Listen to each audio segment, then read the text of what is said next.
Well, it's not just the UK media that are covering this royal saga. Indeed, as soon as I finish coming off air here at 12, I'm headed down to Fox News studios to go live into their breakfast show in America. My sense is the world is looking at this. So I wonder, because our next caller, who's a brand new caller to LBC, is Anne from Florida. Very early good morning, Anne. Yes, good morning, Nigel. It is very early here. We do not care. Yeah, now, has it been wall-to-wall, sort of CNN, Fox, everything the last 24 hours? No, because as you know, there's all the nonsense about the impeachment going on over here. Yeah, right. Yeah. So that's the wall-to-wall. But nevertheless, it's being covered without a question. Yeah. But I think my thoughts about this are this. Harry is definitely putting his wife and child first. There's no question about that. We all understand that. And everybody, no matter where you are in the world, wishes them well because that's human nature. Fact. However, I think my feelings about Harry is that he's looking at this very short term, and I think that's because that's where he's at right now. Okay, I'm listening. You have my attention. And not long term. I think there will be a huge loss for him long term, especially about his military. Yeah, absolutely. Absolutely. Connection that's being lost. And also his relationship with William, because it wasn't that long ago when William, Kate, and Harry were known as the Three Musketeers. They were very, very tight. Oh! Ew! Dude! What the fuck? So I think that's going to be a huge loss. And then, Anne, when Meghan arrived, there was the picture, and for a bit they were called the Fab Four. And now we learn that the two women haven't spoken for at least 6 months. What? Exactly. And I think there is a pattern here with regard to Meghan. And, you know, look, none of us are behind the closed doors and all the rest of it. We understand that. Okay. But, you know, certain patterns are very, very clear. And I think what Meghan's not doing is she's not looking at her husband's losses. There's no question she's getting what she wants and what she needs, and there's no question that Harry's putting her needs first. Yes. But I don't see her being unselfish or considering his losses or being supportive of his losses or bringing to his attention his losses long term. Fact.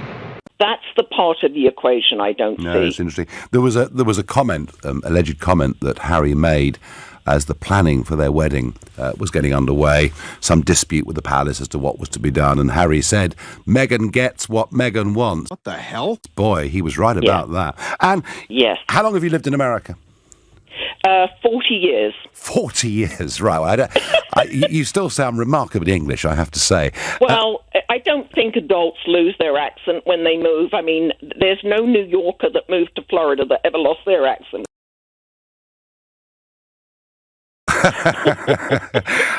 How do you, I mean, given that they'll live in Vancouver, but clearly America's going to be the big market for them, how do you think Americans will take to Prince Harry? Let me put it in a language you can understand.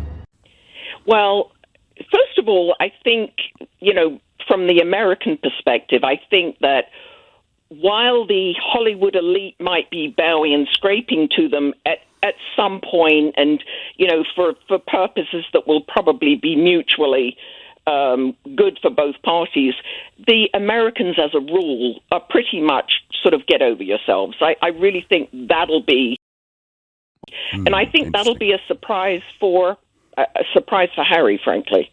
Interesting. And thank you ever so much for calling in. Are you a regular LBC listener? I am. I listen all the time, yes. So that was a lie. Very good. 40 years away and you can't give it up. Fantastic. And thank you very much indeed. Let's go to Chrissy, another new caller to this station from Horsham. Good morning, Chrissy. Hi, Nigel. Shut up, bro. So, winners and losers. Come on, scores on the doors. Tell us, what do you think? Right, well, I actually agree with a lot of what your last caller said. Mm-hmm. I do think Harry is probably going to be in big trouble at some point. What do you mean by that?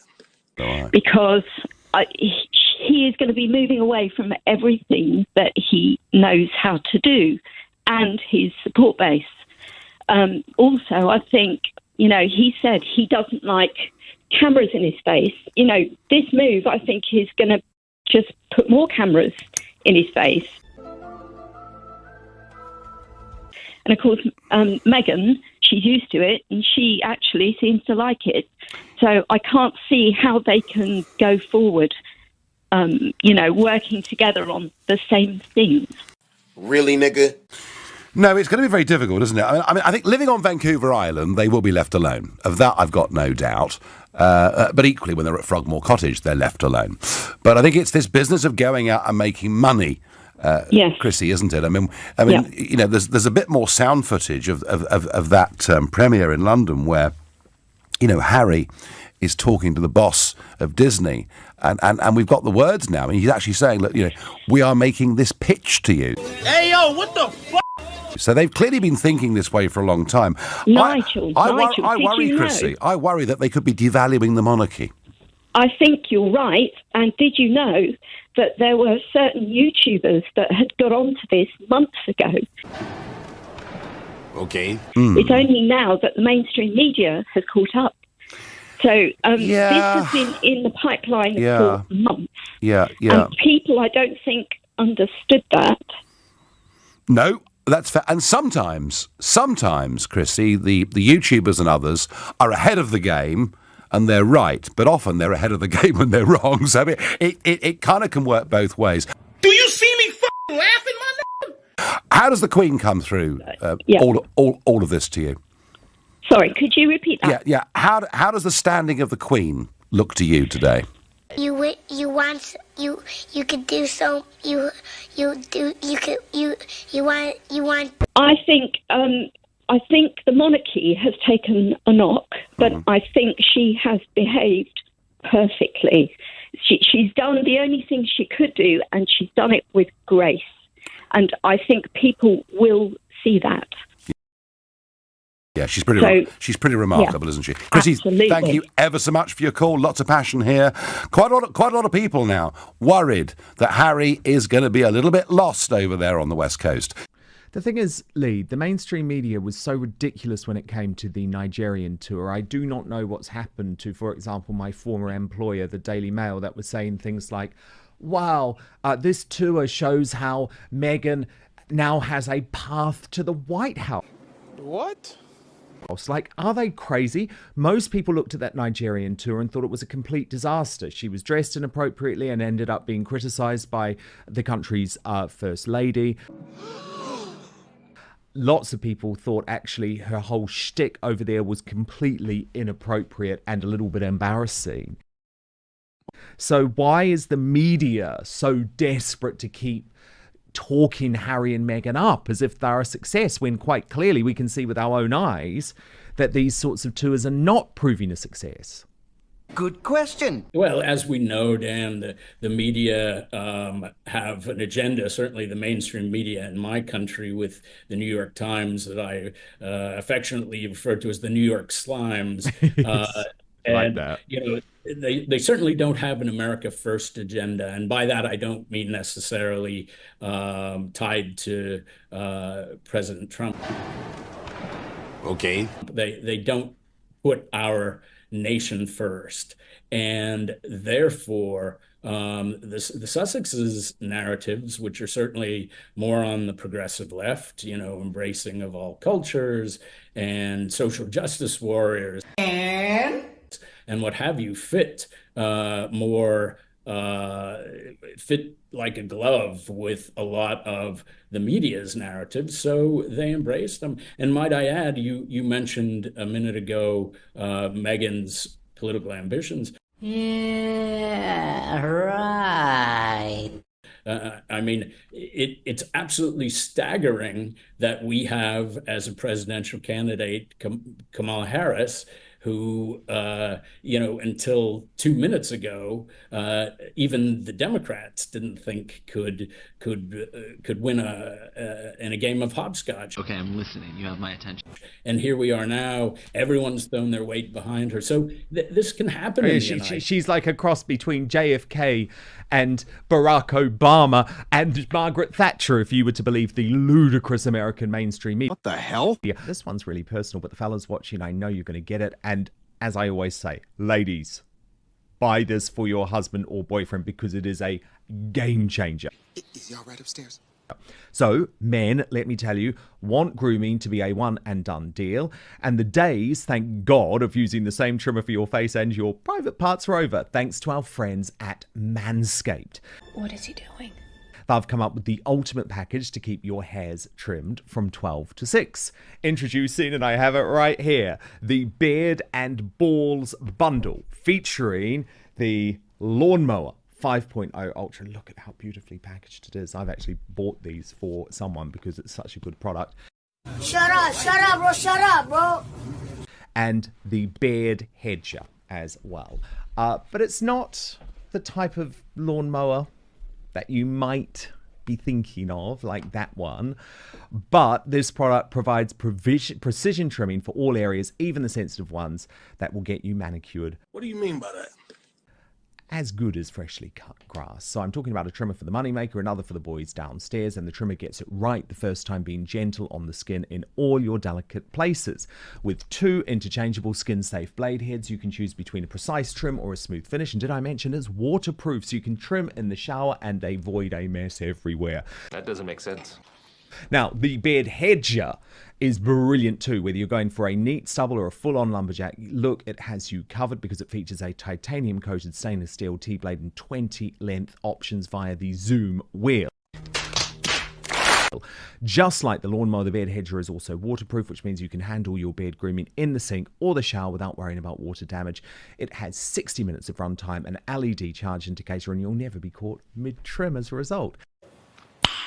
Nice. This is a gentle product too. You're not going to be cut. And actually, Mark, trust me on this, it will increase your confidence, this product. Brilliant thing is, we have such a good deal today. 20% off and free shipping. What you have to do is go to www.manscaped.com and use the code OUTSPOKEN. So when you put all of your things into your shopping bag, at the end of the experience, type in Outspoken, and my goodness, the money just comes off. It's so good.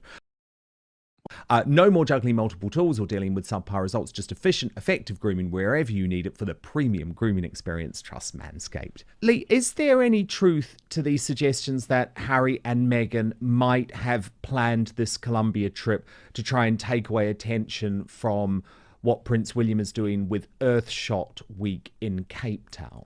Wait for it. Here it comes. Almost there.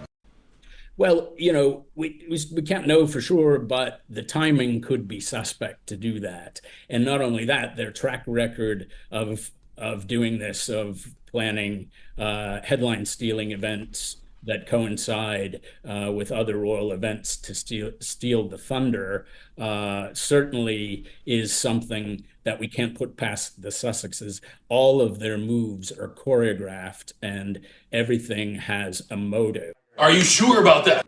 So I would say it's well within the realm of possibility. Because the thing is, they are desperate to try and make Earthshot because it's William's big project, but obviously ably supported by Catherine, although possibly a little bit less this year for obvious reasons, given she's undergoing treatment for her cancer still.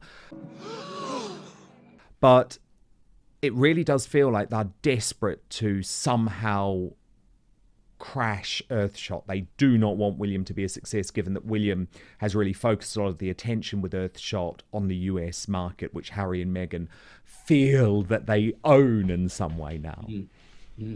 Well, I think it's desperately sad. Okay. This couple